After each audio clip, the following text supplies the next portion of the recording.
Good morning, everyone. We are here for the January 7th policy meeting. Everybody's here. Matt Bergeron, Barbara Owens, R.G. O'Leary, Frank Green. Today, our agenda, I think, is relatively brief, yet still very important. We're going to start with revisiting the 4710 grading systems, just to bring everybody up to speed. I think everybody here is at home. This is a policy that we've been working on now for this will be the third meeting, if not more. I know that it's got a history prior to that. Last meeting in December on the 19th, we had a very good discussion with our stakeholders, administrators, faculty, and staff. We discussed comments that they had regarding the policy. That's me. And I didn't know if that was the red light equivalent of the owl. No. And so now today we're looping back around to do one final review of the grading systems policy to incorporate feedback that we've received to the extent that we think that's necessary and possible, and also include any of our own thoughts and refinements. So I know that we do have some comments inserted into the into the policy. We can do it the old-fashioned way, go through it line by line and stop when we come to each comment, or we can go directly to each comment. All right. I know you like to. It's a fairly short policy, so if we want to go through it from the top, I think that would be my preference. That's good. That's what you heard. I put it up. Okay, yeah, cool. So, and again, the other thing I do want to mention is that this is, as we explained in previous meetings, is that this is a policy which sets forth at a higher level mission of the goal, or mission of the district when it comes to grading systems. As even referenced in the policy, there will be a regulation which will go into finer detail implementing the components of the grading systems policy. So that's yet to come, and this is a broader overview. You may want to call it an aspirational statement of sorts in terms of what the district wants to achieve through its grading system. So with that said, starts out, the Board of Education recognizes the importance of accurately recording, evaluating, and communicating student academic performance as part of the educational process. Grading and reporting are essential tools for assessing student growth and progress, guiding instruction, and promoting accountability across the learning community. Anybody have any comments, questions? So I made a note when we were discussing this with the group of stakeholders we met with, that there was a conversation around shared responsibility of admin and staff, because I think we were asked like, who is doing this? I don't know if we want to address that in here. I personally don't think we need to spell that out. I think the question that came up about who's doing it is who's going to evaluate the effectiveness of the curriculum and instructional Yeah, I program. have that That's right. where that one kind of came from. In my mind. Okay. And I kind of agree with you is this is a board policy. So you're dictating me as superintendent to make sure that all of this is done through the district. So Right. my mind is every person who works in this district who has impact on academics is responsible for the implementation of this policy. Yeah, and it's up, and it's your job to enforce that Yeah. and make sure that that's understood. Yeah. Yeah, I feel the same way. I don't think we need to address it. I think it came from that who's going to evaluate the effectiveness of It curriculum and was, instructional it was the purposes. last bullet. The Yeah. question was raised about what does that mean to evaluate the effectiveness of the curriculum? And I think that the valid concern was, is this looking to Top-down management. that, or is it starting to touch upon actual evaluation of instructional staff? Oh, I didn't read it that way. Which, yeah, that's. Yeah, That's what I think the concern. Oh, see, I was. didn't look at it. See, I don't look at it that way. Yeah, So so, like tied to APPR oh, well, that's contractual. So negotiated. So that's why I didn't, that's why I didn't connect it. right, Yeah. Okay, that makes sense. Just just to make sure that I clarify that when we roll this up, that it's not tied to your APPR or other components. But I do want to be clear, in the Charlotte Danielson rubric, curriculum is part of your evaluation. Grading is part of your evaluation. So that is part of it. Like those are assessments are part of Charlotte Danielson, right? So like the Danielson model is what we utilize as a district. So I mean, it is all interconnected in ways, but talked about in different kind of like silos. Yeah, I think it's negotiated, right? Yes, It's it all, contractual. it's all This contractual. isn't undoing that. Right. And I don't think it has anything to do with it. This is just about, I think this is really about, like, let's look at Tableau, right? And this is where Tableau reports are what we get.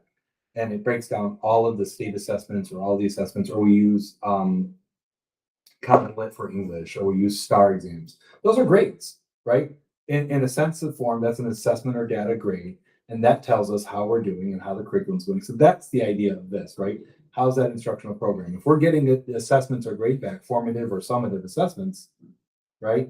And we see that the kids aren't meeting the needs of the curriculum, then we're going to evaluate the curriculum instructional practices. That's what good data assessment and leading by data is.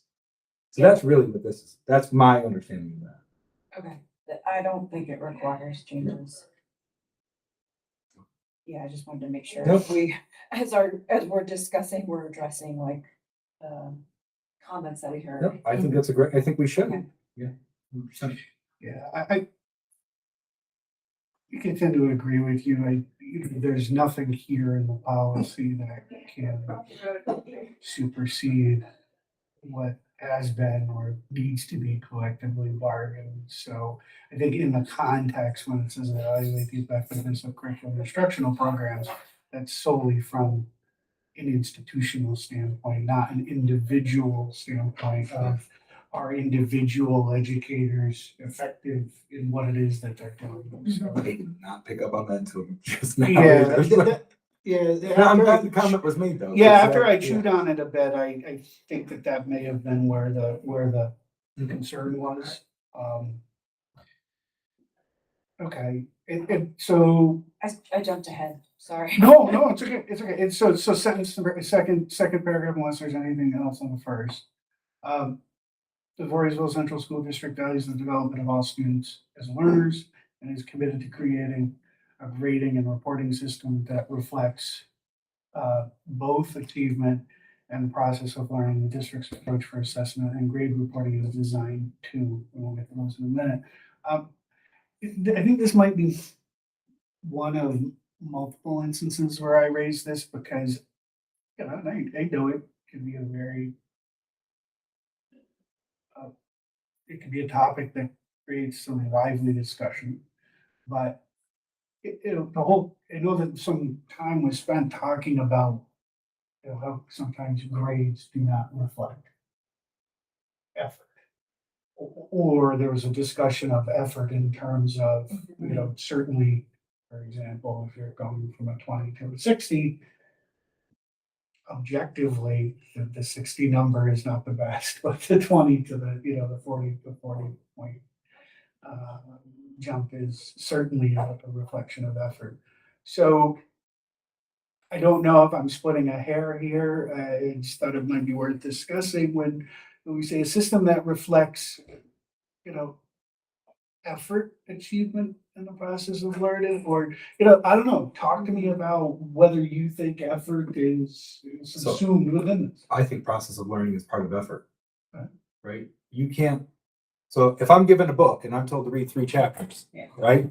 And I choose not to read that chapter, then I didn't put the effort in to learn that, right? It's the task that has to be done. Now, if I go in the classroom, I read the book and I put my head down because I have an anxiety or I have a concern about being in class. There are kids that are not as, outgoing as others, but I do this, but I answer all my questions right. I might not be having the same effort that other kids see, but I gave the effort, right? I read the book, I took notes, I did all the things, I answered all my questions correctly. I just might not have been as compliant. So I think those are the things that are tricky in education. Yeah. Well, I was gonna say though, like, it seems that on report cards, however, so many times that you'll be reflected on effort, shows good effort, is showing better effort, whatever.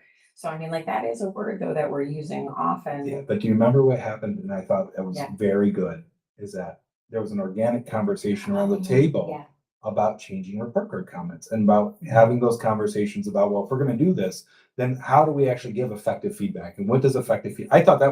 I was like really excited by that because that was, it's a byproduct of this, right? Like we're going to change that. All right, well, we don't like that effort thing. So how do we then be more pinpointed? So I think that's a positive thing. I agree with you, but I thought that was a very interesting, I'm pointing because that's where. Yeah, that's where the Yeah. conversation was. Yeah, I remember. Maybe, I mean, and I agree. I don't know that I'd say I don't like the effort. I think what I took from those comments was that there are 3 or 4 boilerplate responses Yeah. and, Yeah.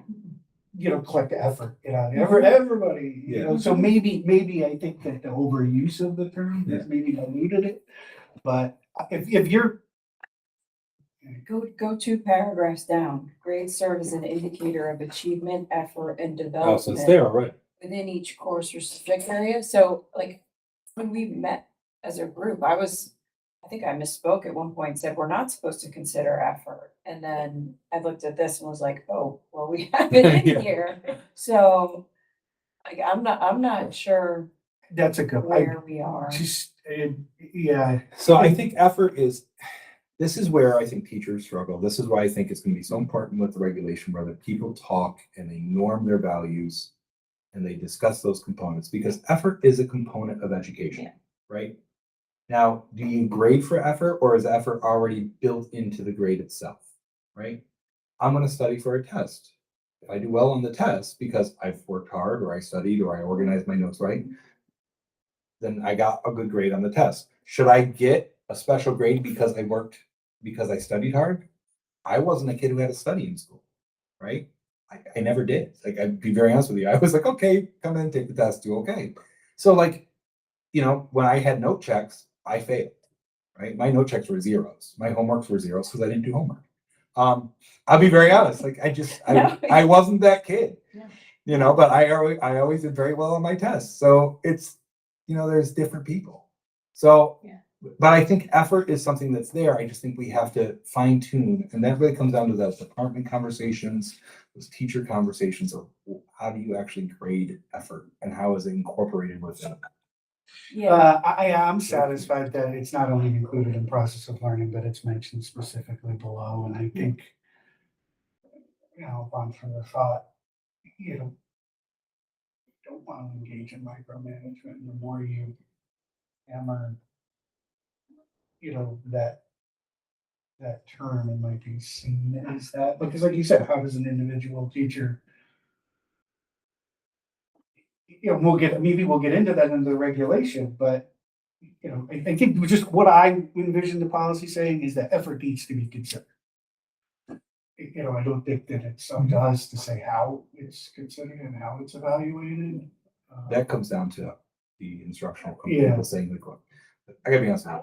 I don't think a kid should get 4 extra points on their final average because they were compliant and they did a really nice job on their notebook. Yeah. That is not that if you were considering that effort, that's not equitable yeah. effort. I mean, I think it's also subjective too, right? Because not every kid is capable of staying up until midnight to rewrite No. their notes, right? Yeah. There's a reason why I didn't do homework in school because I was busy working. Right, Right, exactly. so- Like some kids have jobs and have to work. Yeah. Other kids just don't have the stamina for whatever reason, Yeah. it's.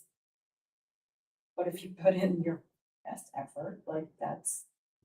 And Yeah, I think I that think can be that's- incorporated within the grade. That's where I think it's important. So I think but again, the educators can have that conversation. I think that's where I started to see it going is they were seeing it. But we should be clear that And that's why I tried to, when we did this and we looked at it, to show that gray area effort, right? Like, it's not about compliance. Yeah. You know, I'm just I wondering. mean, to be good at your job, you still have to put in effort, right?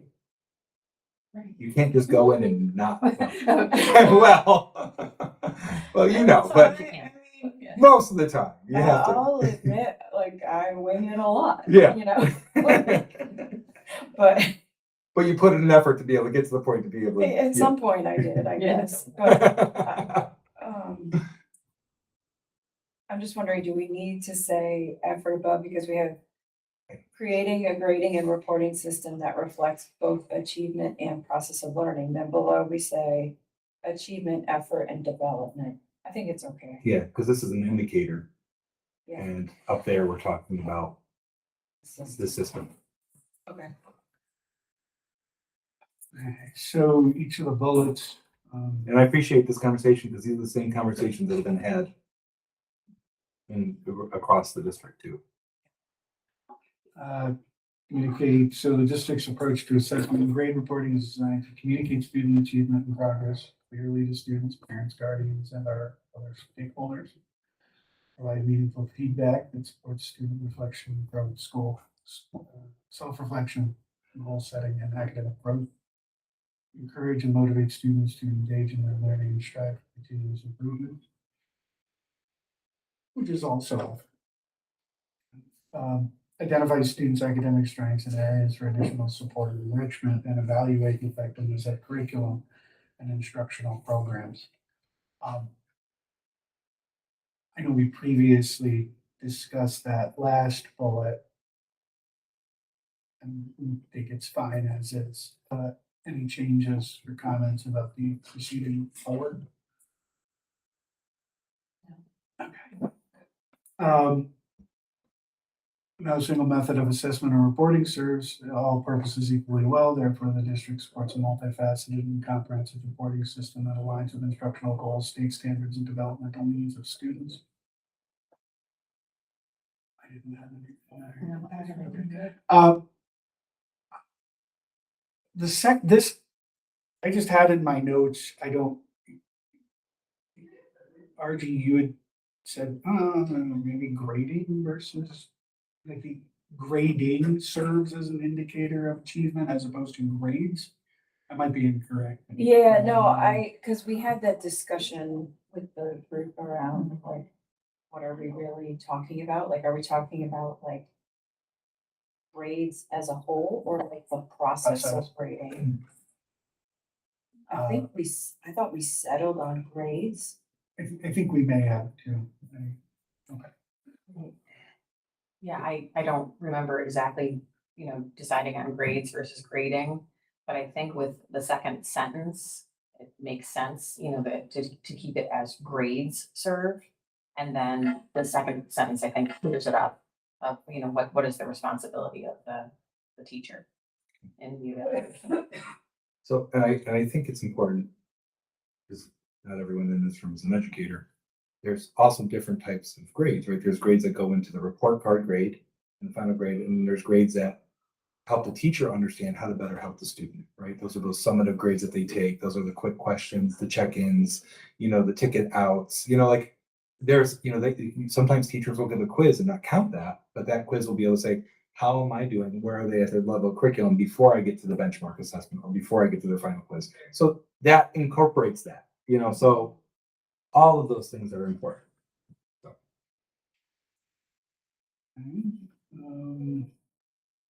Anything in the remainder of that paragraph? Classroom teacher holds primary responsibility for evaluating student performance and determining grades in accordance with the district's uniform grading policy and established expectation. Student proficiency shall be based on clearly defined learning targets that reflect specific grade level or course requirements, benchmarks, or content or skill mastery aligned with New York State learning standards and IEP, language proficiency programs. Anything there? No.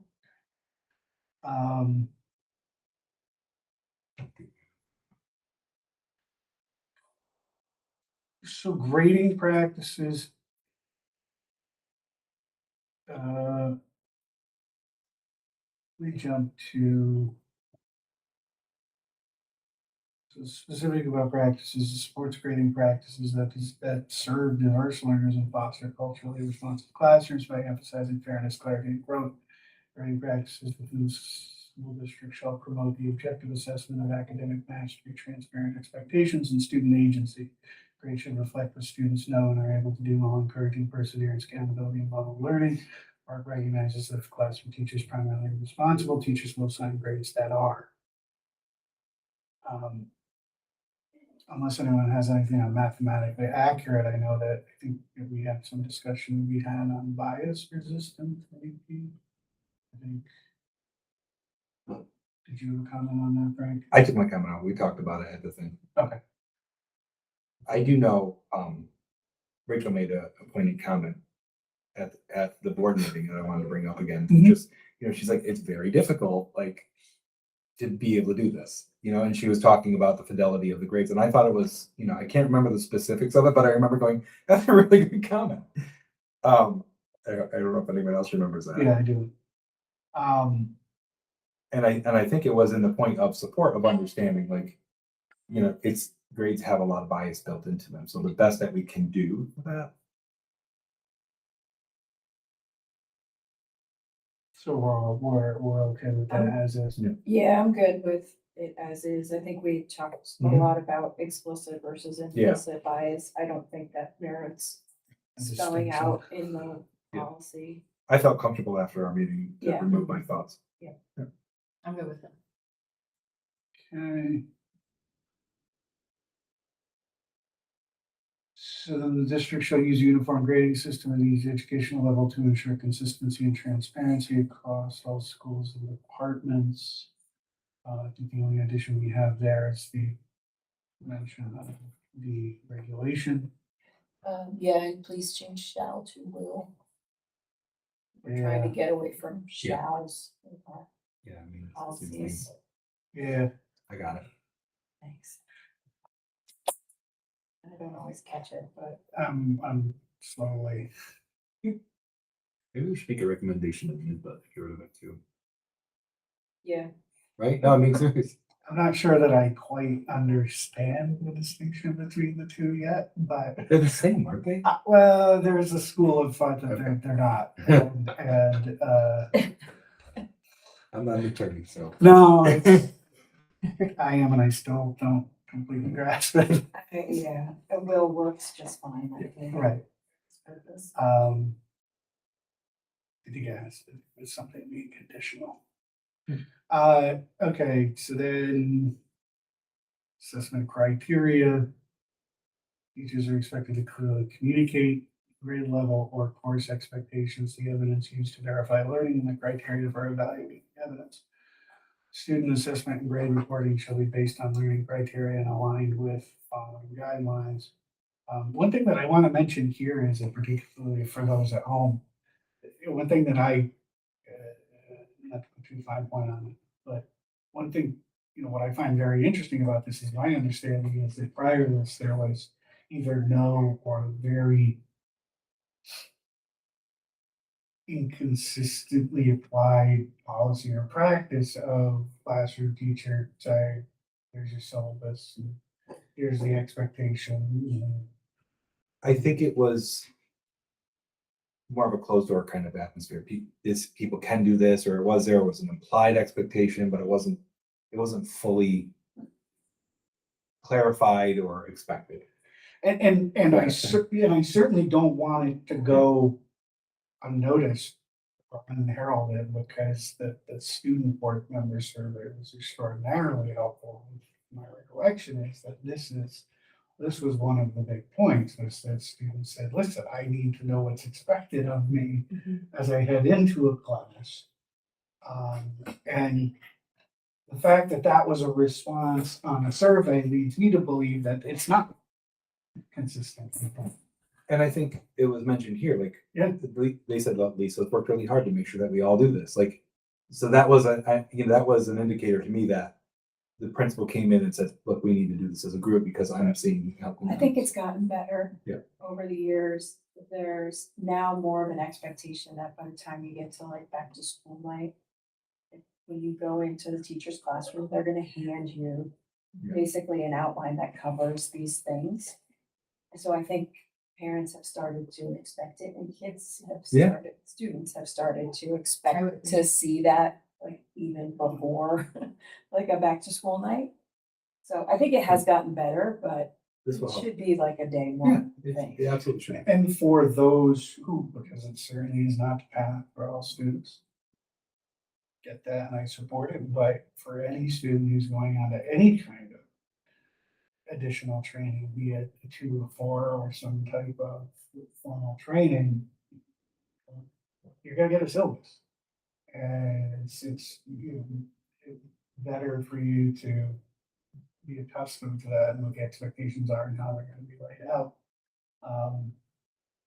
I think one step further though is something that I picked up on the student survey and from talking to the students at district advisory committee and our board member, because we have different groups of students. It's not only knowing at the beginning, it's knowing throughout. How am I graded? What am I graded on? What are my expectations graded? What's my Mhm. feedback look like? The kids want to be vested in their learning. Like that was the one thing that I took away from this is they're really engaged in being a partner, right? And being that clear expectation and clear understanding of grading and how the grades work. I mean, that's what I picked up from the kids. Like that's what I think is going to be so important with this is that that message also comes through. Yeah, I think our kids are, they expect a lot of themselves and, Yeah. and their teachers, so I think they want those expectations. I think it's a good thing. Mhm. Spell this out early and be consistent. Okay, so we'll move on to assessment criteria, being mindful of time. Unless anyone has any comments, we can go straight to the process criteria. That was from a staff member who was Okay. here. I can't remember the specifics of it, but I remember writing it down saying, I want to make sure I capture their words. And I think it was like, can this contradict what we were talking about? Like, cause engagement, right? Like, are we gonna grade for engagement? That's the reason why I think we took that out. Okay. Does anybody remember that? The, such as. Yeah, that's why um, we removed it because of that fear. And now we're grading because of behaviors. So it contradicts that.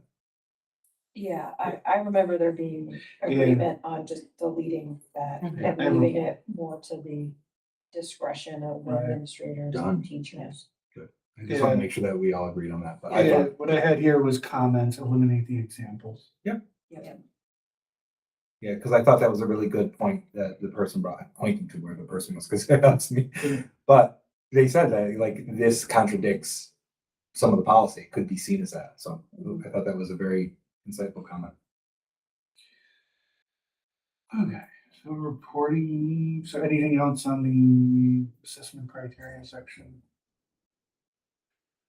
We can move to reporting student progress. Central component is that the district is very consistent and transparent in reporting student progress. The purpose of reporting is to promote a shared understanding of students' academic, social, and emotional development, to engage families as partners in the learning process, and to support early intervention when challenges arise. The district's comprehensive reporting system includes, but it is not limited to, report cards formally issued 3 times a year for school, each school year for students in grades K to 5. And 4 times for 6 to 12. Some changes here with parent-teacher conferences will be scheduled following the first trimester and as needed at the elementary level. We worked through that Yeah, I'm language. just, And then I don't think we had.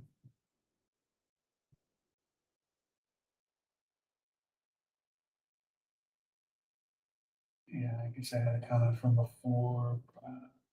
What does this consist of? I can get rid of my comment. It's only mandatory once. Okay. Yeah, right, okay. I just want to make sure that I'm not getting rid of something that we didn't do. Yeah, no, Okay. it's incorporated Good. already.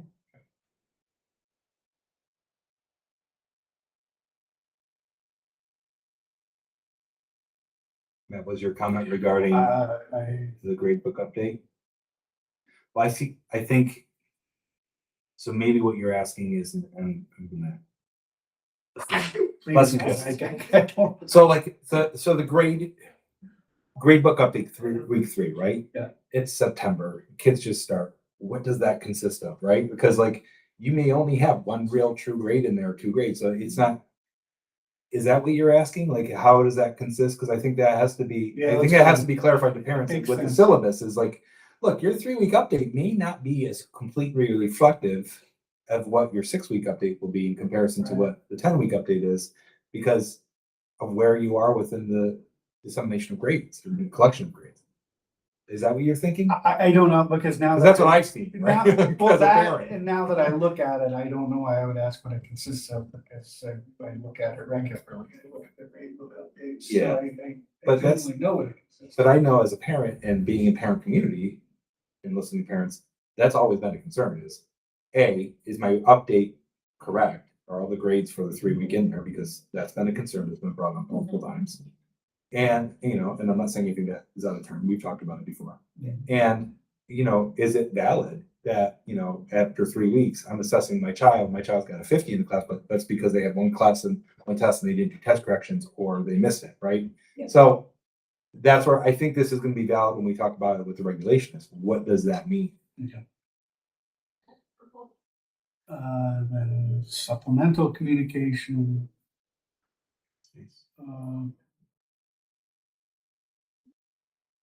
That was one. and I know that's my comment there, and I know it's gonna be fleshed out more in the regulations. So I wouldn't want to use in teacher's judgment. Okay. So that's always been a question of concern to come up as people are like, well, what does it specifically mean? And what does this look like, right? So there's a substantial failure example, a substantial drop-off example. Right. And the regulation that I'm going to give to people for them to have an Mhm. example and talk about and use. So I do want it to be pretty clear and have some pretty clear guidance on what substantial fallout could look like. Teacher judgment is just my concern is going to be, we're 4 different teachers in the room. Mhm. My judgment in comparison to your judgment is going to be different. If we all teach the same kid, that's going to cause issues, right? And it can cause morale issues, it can cause issues for the child, cause issues for the teachers. I don't like that. That one is. What, so, Here's a change. Can we say when a student like basically shows signs of failing, like demonstrates a risk of failing, something like that. So it's clear that. So we have there's shows a some- decline in performance. And then within the regulation, we have that kind of clarified what decline in performance means. Yes, but is risk of failing it's not only decline in performance. it's an and or. Yeah, It says, when Or- a student has risk of failing, shows a significant decline, or fails.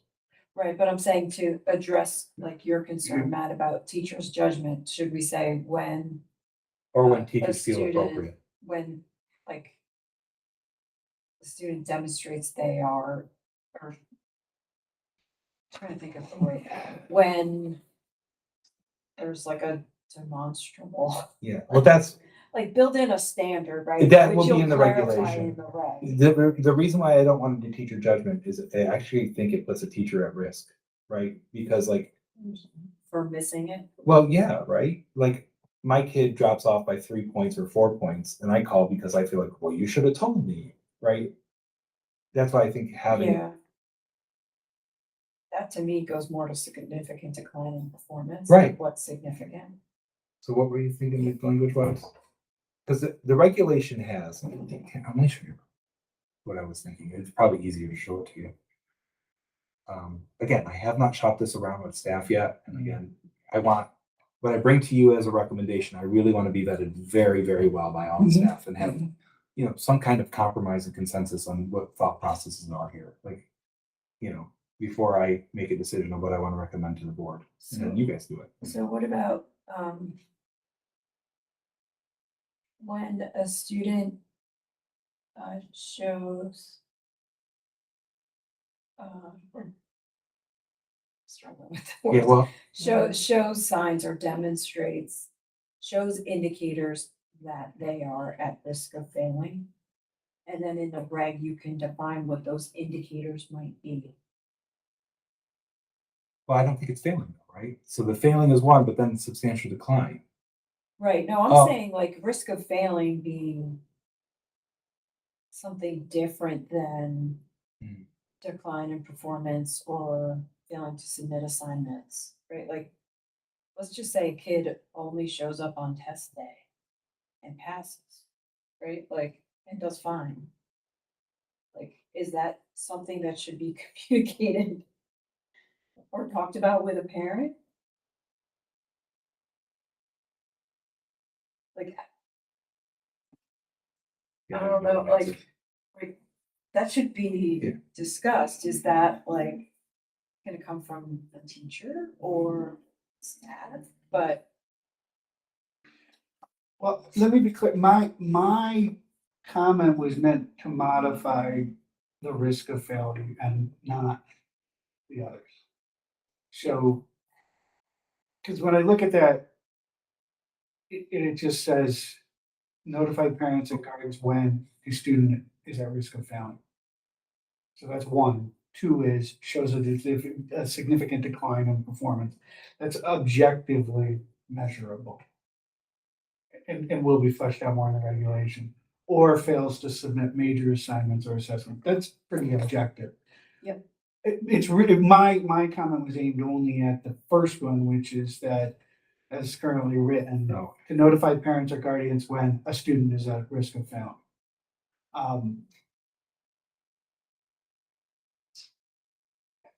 How is that particular one going to be defined in the regulation? No, that's all I'm pulling. Okay. But I'm putting up the draft right now. Okay. But we can also. Essential student, all right, so I'm reading down second paragraph here. Degree of should be accessed, maintain proactive, consistent, and empathetic communication. Again, it has not been shopped around, has not changed. These are supposed to. Failing or near failing average, decline of 10 points or more in a class average, or a pattern of missing and complete major assignments, assessments, or projects. So, I tried to give a criteria that, kind of helps fill it in, right? So if you're failing or near failing average, if there's a decline of 10 points, if I have an 80 going to a 70, if there's a pattern of missing or incomplete major assignments, so again, partly like you said, is kid doesn't do anything but passes the test. That there's a pattern here. So, again, this hasn't been. yeah. So I guess like the first part here of at risk of failing is just referring to failing grade or near failing grade. Yeah. So that it is objective then, right? There's no judgment. Yeah, so we use the to it. regulation as that. Again, I gotta align the regulation with the policy. So if you want to fine tune that policy better, I can easily fine tune the regulation better. I gotta be okay with, I'll, let's leave out in teacher's judgment, leave it as it is, but then, want to make sure that that is, I think, defined well enough when we get to the regulation. Yeah, and I think we could add another bullet in the reg, like demonstrates other indicia of whatever we want to call it, academic decline. Yeah, Would you just say? Demonstrates Other- other indicators of academic decline. Okay, I'm adding it in now, so because I don't want Right, to forget like- about it. Because attendance, I guess, could be one of those, right? Where, Right, but we had. Like if you've Yeah. missed so many No, that's classes actually- that you, Then whose responsibility? Yeah, because attendance can. Yep, that's a good point. Yep. But whose responsibility is attendance, right? Like we have an attendance. yeah, it may not be the teachers, but the teacher, like, because you could, let's say it's first period, you always show up late. right? Like, but you pass the test and you get there on time. Like, that Happens. could happen and you then might not pass. That's a good point. I added that. I don't know language. if that's too subjective, but I guess we can flesh it out. We can flesh it out when we get to the regulation. I just, that's kind of my concern is when you have, as long as the student is at risk of failing, can be sufficiently defined or quantified. I'm wondering if we could use the paragraph ahead too, or previous where we talk about product and process criteria, since it's really spelled out there. Could we just refer back to that instead of, giving our such as's? It seems like we're always hesitant to put a such as in because it's just so prescriptive. And I'm just wondering if that might help us out because we've already spelled it out with product criteria and process criteria. Would it be crazy just to mention? And just a thought. I like where you're going. Yeah. I think it can go in the reg though. Right, and that's true. That is true. Thinking of what you just said, could we just say can be but not limited to? And then have those things, because I think it is very prescriptive of what you're saying here. So that would go in, And where Matt is saying guardians Yeah. when, yeah, can be but not limited to. So I think it fits in because you're saying like we're with the such as's are very concrete, right? Well, I just think it's really prescriptive, and the such as is, I think, become more like, the law instead of just an example. But I think I- can be but not limited to. It gives you an example of what it is, but doesn't mean that you have to adhere to all that. yeah, I That's think true. that messes up the will though, Oh, right? Because this is like very direct, saying you will and we want notify parents or guardians. So I wouldn't wanna add in something that's wishy-washy Yeah, it's there. true.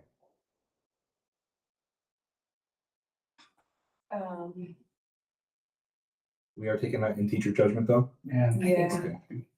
I think if the way the reg is written, that is a like objective measure, then I don't think we want to introduce judgment. Okay. I wanted to show you the reg that I was thinking again. Mm-hmm. It was me reading this based off of research. I haven't gotten all that input that I expect to get from that. Yeah, thank you, Barbara. I think that's definitely something that when we get into the regulation, that we can Yeah. work off of. And then you had some changes there. Anything on the last two paragraphs?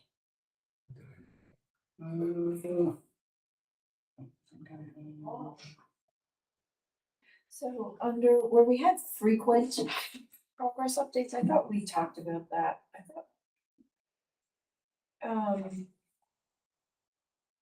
Did we want to say like? I guess not required, right? Because the required is no less than semi-annually. But regular, I know, like, there's a schedule for this, like, Right. yeah, quarterly, basically. This was what was in the original policy.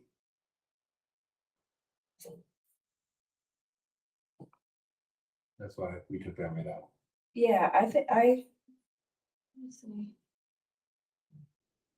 I think it's fine the way it is. I remember we talked about this, but I don't know that we decided it requires any changes. No, the bottom part where the comment I added for frequent progress really is what I added, the addition to it, in addition to Mhm. communication related to individual schools. This came out of DAC, that change, where a staff member brought up how it doesn't, the original policy, it makes more sense to have it in there, so I switched that. So but is that in addition limited to students receiving Title I or other AIS?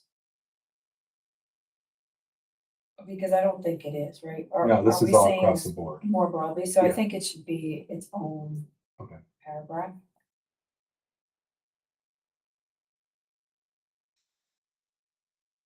And maybe it should move up. So that rest of that paragraph, in addition, is not specific to Title I student I or under don't, A. that's why I asked, I'm Yeah. not sure. Well, Because I thought being in the same paragraph, I thought, That was my original thinking, but now that I'm looking at it again, I'm like, I don't know that we want that to be limited to right, that's what I'm saying. just students. We have to though, like, we have to notify people of curriculum with, especially Title I. Academic services. But that's more like district-wide, I think this is, yeah, right? So shouldn't it stand alone? you're right, you totally should.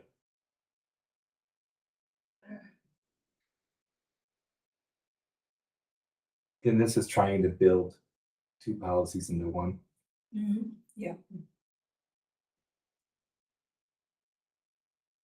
How about we just, students receiving Title I or academic intervention services will frequently progress updates, but no less than similarly.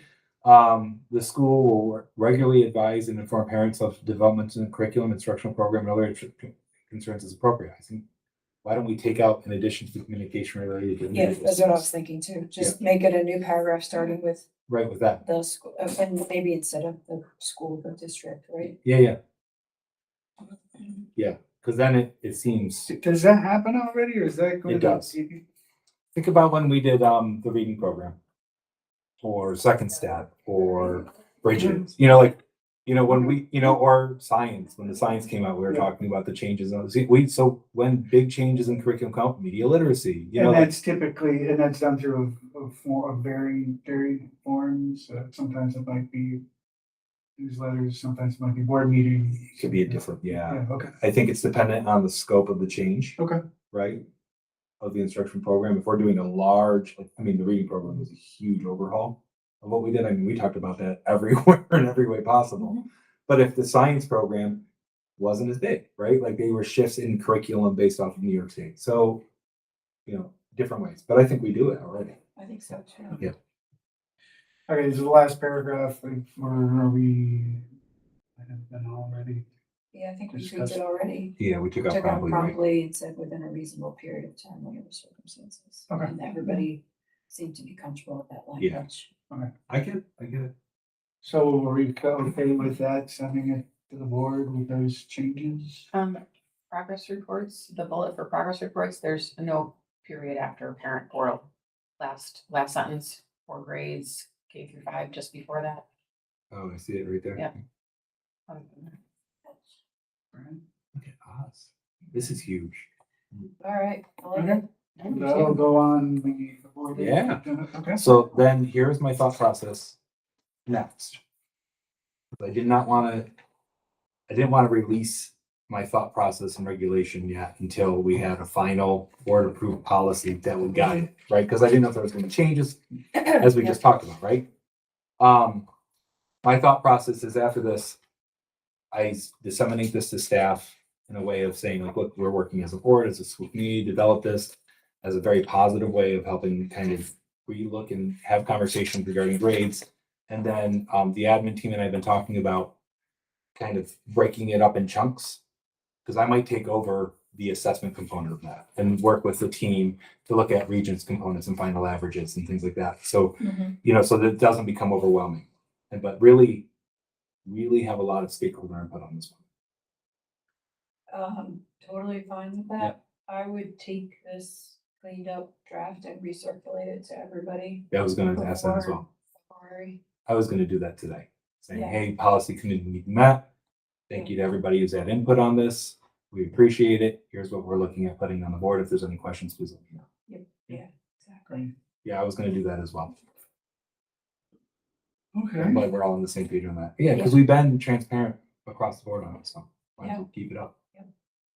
All right, we want to move on to the Yeah, let's talk about that one real quick. Yeah. Excuse me. Good timing. All right, so facility dogs is a policy that I want to bring up. Let me give you some history here. See if I can find facility dogs. All right. So, anyways, everybody has a copy of the facility dogs in front of you. Yes. All right, and make it easier to not to do this. All right. So in 2021, when I got here, we started looking at therapy dogs, right? I was looking into the idea of it. And then what I uncovered was that we didn't have a policy on service dogs. So therapy dogs and service dogs are two different things, right? Service dog is, somebody can have a service dog. They need that service dog for multiple reasons. The board did not have a policy built on that. So we extensively looked into it, went through it, and adopted a policy in 2021 on service dogs. That led me to, we don't have a therapy dog policy. But at the point in time, it wasn't a priority. I drafted something, but then tabled it a while back. So kind of wanted to bring it back up again. Now, there's a couple different options we can look at. The option that I'm looking at is this isn't a district-owned or district-sponsored program. This is if somebody has a certified therapy dog and they go through the process of having a certified therapy dog and they want to bring it here to the school, this gives an opportunity for them to do so. So a staff member, let's say my dog, which I'm not that good of a trainer, but I would love that. But let's say my dog was a certified therapy dog and I could go through that. There should be, and I wanted to bring my dog in. I couldn't just do so without a board policy. There would have to be something guiding us on that. So my first ask is, A, are you interested in doing that? We did have staff members in the past who had certified therapy dogs. We have staff members now who have certified therapy dogs, and we have staff members who are looking at getting their dogs certified. So this is a policy that could grow over the years. But my first question is, A, are you interested in having we call it facility dog, but it's a therapy dog on campus, but owned by staff members? Are you okay with it not being district sponsored? I would prefer it being, so district sponsored means we would do the training here, we would help support that, we would take on the liability, all the other components of it, we would take on the insurance of it. I don't think that would be something that we would want to take on at this time. Personally, my draft policy does not have that. I think that creates a host of issues that I think as a board, at least I would not support. And I think that's inconsistent with how it's worked in the past when we've had therapy dogs. I'm thinking of the elementary school when the kids were little. Staff owned, those were staff owned, completely staff supported. And it seemed to work out great. So, In the district I've been in before, I've been in two other districts that had two. We had therapy dogs and they were staff owned. They weren't district sponsored. That makes sense to me. I guess my question though is, who fills those for? I mean, a person brings in a dog bites someone. Let's go through the policy because I did put some of those things in. So let's ask those questions. yeah, I'm supportive of putting a policy in place. I think when we had those two therapy dogs at the elementary school, they just became a part of the community. Everybody knew and loved those dogs. The kids look forward to seeing them. Yeah. Even like soccer games on Saturday morning, And I will tell you, as a parent of a child who had some school anxiety, it was amazing. Like it really was. Yeah. It was great for my child. Yeah, no, I'm supportive of putting something in place to make this more formal, but I wouldn't want the district to take on any like care, insurance responsibilities. On behalf of I guess it could be beyond dogs. Right, therapy. I Could be a pig. had, when I was working for the state, I had someone who wanted to bring in their therapy lizard. That request was denied. But I guess it could be broader than, Well, dog. yeah. So the draft policy that I wrote then and that I have here, I actually took from another district that has it, and I just only took their facility dog component of it. So really, and I took a couple things out, added a couple things that I thought were important. I got some feedback from people who have therapy dogs. So this is really for a staff, teacher or staff owned therapy dog, not for district owned. So you want to go through it quick or? Yeah, I mean, depending on how much time everybody has, I went through it and I have some comments. Yeah. We can either go through it like line by line, if everybody has time, or. Why don't we touch on the comments that you had, Yeah, because I honestly did not have a chance. That's to fine. go through it. I could do that before the next meeting, but, you know, what, yeah, so, I think I only have one. yeah, the Here's the cover rest. page. I got it, I got it. The cover page Here. wasn't finished. Oh, it didn't copyright. No, it was just the stapling. But anyway, okay, so as far as, I don't think I had any comments up through health and vaccination. On health and vaccination, I personally think it's overkill to require the district to maintain all of the like proof of treatment for parasites, flea, tick, heartworm, and keep those records on file in the district office. I would prefer that the owner of the dog agrees to ensure that the dog has like appropriate records and produce those upon request. But I don't, like, what are we gonna do? Like, I went and bought like Frontline for my flea and tick, like, am I gonna give you a D? Like, I just think it's overkill. Yeah. So maybe we can do once a year. Like I, So, like a I certification. like a or certification something, showing like, that it's been done because shall annually, like, Yeah. yeah, the owner shall annually certify that their you're right, because the animal flea has and tick been and treated for blank, blank and Yeah. blank, like, fine. You Yeah. know, I just think like, and they maintain the records and can produce them if it's ever an issue, right? Like yeah, someone comes home with a flea bite and the parent is up in arms and says they got it from the dog, like, right. we We have the Should certification that they're have going the to do it. ability to request those records, but do we want to just have them here all the time? I think that's a good I point. don't think so. Yeah, I totally agree.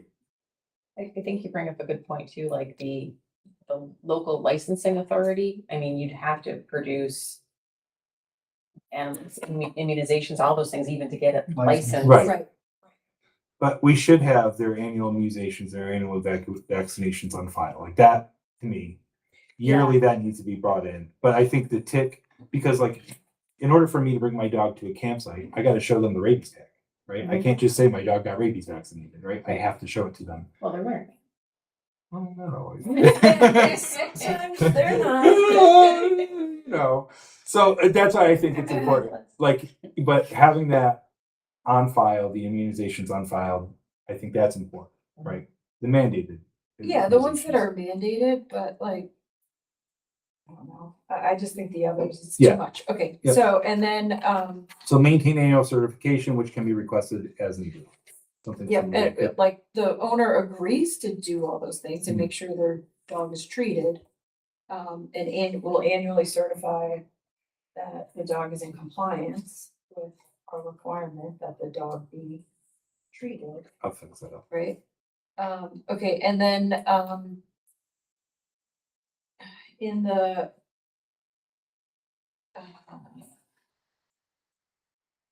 exclusion section, I think we need a catch-all in there to say like, or at the discretion of the superintendent.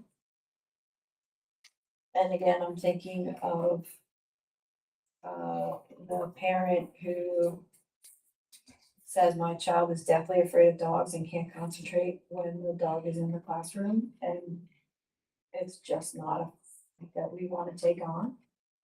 Right, like those situations could come up where nobody did anything wrong, but it's just not worth the fight. Yeah. Like, I think you need the ability. Next paragraph. Yeah, I thought I had it in there about fear, but you're right. You do have something in here about Yeah, but you're uh, right. Yeah, allergic or Yeah, no. fear.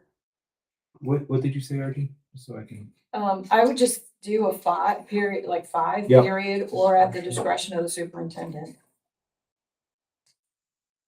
And then you have the owner shall be required to remove the facility dog from school premises immediately upon such determination. I would add in there that the owner will be, something like, will be afforded reasonable time Yeah, that was one that I was thinking. to, because like, we're not Dock them. make somebody charge time, right? Like, and it should be limited so that it's for the remainder of the day. Yeah. Right, like to provide other arrangements for the dog for the remainder of the day. Not like for the next 4 days, because you didn't arrange dog daycare. Right, but like, I think we need to say something like that. And then I also think fix we that. need something to say that this program may be terminated at any time. So that we don't create an expectation that employees can have a right to bring their dogs in. If this is not working, like, you terminate it and like next day, it's done. Yeah, right? so Like, I'm just trying to think this program.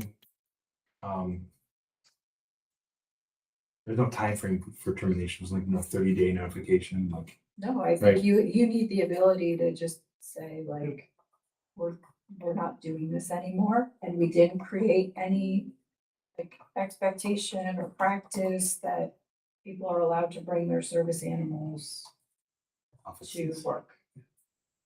I'm putting quick language in, but I'll fix the language up. Okay. Is it? I did see that the language, silly question. There is such insurance? Yeah, there is. Yeah. Yeah. So when I was talking to I mean, a I'm sure staff there's member, insurance for it. so when I was Yeah, speaking to a but- staff member who owns a therapy dog, they were saying that if you get it certified through one company, the insurance automatically is a part of the certification. But if you get it through another one, it's not, and you have to get it yourself. But yes, you have to you have to have insurance in order to be like a therapy dog.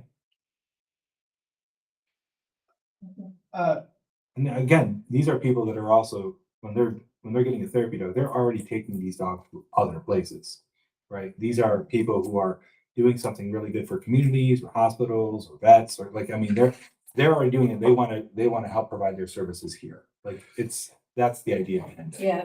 Oh, I'm sorry. One other thing. I think we should say that no one is entitled to compensation for this Mhm. as well. Yeah, it kind of left anything compensation out. So, but maybe just clarifying, there's no compensation because I didn't say we'll pay for food. I actually No, yeah, I said no food, that's no part vaccination. of- Yeah, Yeah, but I'm saying like for providing right, a you're right. service, uh-huh. right, above and beyond what they're already contracted to provide. You're too. Yep, let me fix that. Because if we have to get into like, Yep, you are. I gotta find out when I would put that. Are we certain, and maybe this is an answer question for council, are we certain that this policy would absolve us of any liability? I mean, you know, oh, no. There's no such thing. well, I figured as much. I mean, you know, so, I mean, allergies. If, and I do see that there's language about moving, but, Yeah. you know, dander can, you know, just because the dog is not in the area. Right. Yeah. If Again, someone has a significant reaction. and if that happens, then the dog doesn't come back, right? Like, Right, and here's another Right. tweak that I just thought of. For the insurance, we might want to require that the district be named as additional insured. On the policy, right? If they're, yeah, I won't. I'll fix this and bring it back to policy before we even bring it to first read to the board. I don't know if that's actually like feasible and whether that would jack up the rate, Yeah, I don't know, but that someone's paying potentially for this, but I think we can look. to your point, Matt, like, if we're gonna get sued over this, we're gonna get sued, like, we're still gonna have And to then defend again, we have ourselves. our own and, you know, doing what I think is the right thing, which I do think this policy is the Yeah, right thing. yeah. You know, we shouldn't be, we shouldn't be scared away from doing that because of, those what ifs. I just want Yeah. to ensure that we're as protected as much as we can be. I really like it. I mean, I like the idea, and so we'll put it back on for next. Yeah, let me fix it. Let me have the Yeah, attorney yeah. look at it. Insurance, where was that? Last week, Last big thing. There, just, just above exclusion. you said.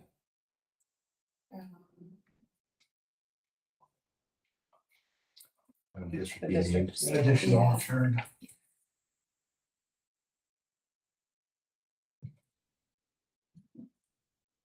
Yeah, I'll have the attorney look at all that. So I added the compensation, I added the additional assured. Terminated at any time. Terminated anytime has been added, yep. I added discretion superintendent to remove the dog. And then the vaccination stuff, Yeah. Yeah, I remember when I first looked at this, there was a lot of questions that came out.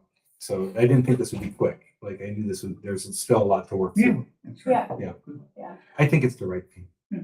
Okay, so with that said, I think we're all good for today. Thanks, everybody, and we'll see you at the next meeting. Okay, thank you. Thank you. Can we check meeting dates just so I'm sure that I did not out of town? Oh, I'm still recording. You gotta bear with me for 2 seconds here.